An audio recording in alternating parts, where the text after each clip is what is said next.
Hey, let's keep talking interviews. Now, one of the things that you have to prepare for when you're sitting in a job interview is not just about the width, but also about the depth, which basically means when you give an answer, be prepared to be asked lots and lots of questions and whys about it, right? So you'll be asked why and why and why and why.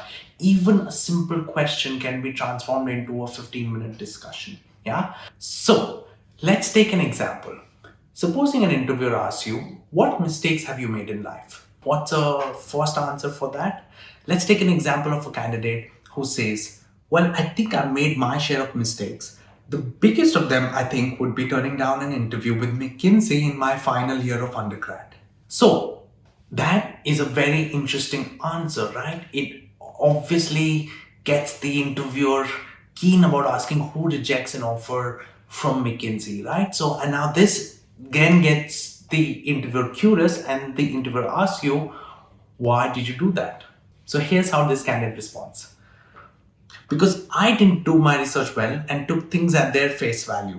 So the interview call was from McKinsey Knowledge Center, and my bhabhi, who worked in McKinsey Consulting, happened to mention that the Knowledge Center is indeed a KPO and offers no client interaction.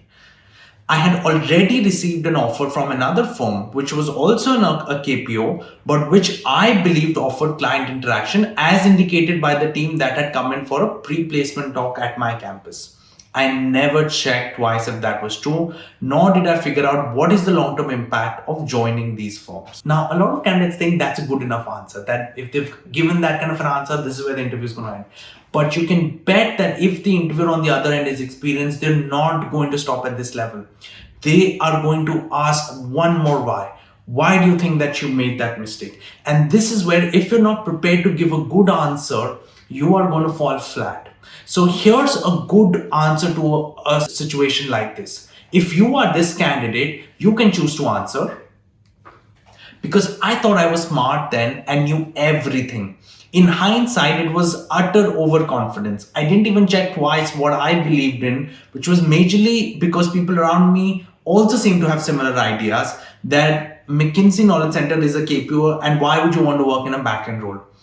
I still remember the MCKC HR being surprised when I told her that I'd pick the other offer over McKinsey, and I didn't pick it up even then. Now you've given this answer and you might think, well, this is a pretty good answer. But you know what? A smart interviewer, an experienced interviewer will still go one level deeper, and they will ask, what have you learned from this? What actions have you taken so that such things don't happen again?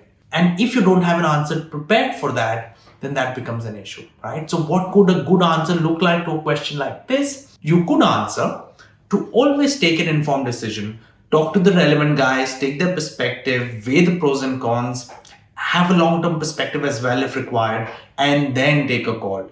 To ensure such things don't happen twice, I make sure I reach out to the right set of people, ask them for their opinion, understand the reality and implications of certain choices. And once I have enough from various perspectives, I'll only then take a call. Now that is the level of questioning that you can expect from a very simple question which started like, what mistakes have you made in your life? Yeah. And so you need to prepare to that depth for every important answer or for every important question that you might be asked in the interview, right? All the predictable questions in the interview, this is the depth you need. I hope you enjoyed this section. I wish you the best for your interviews.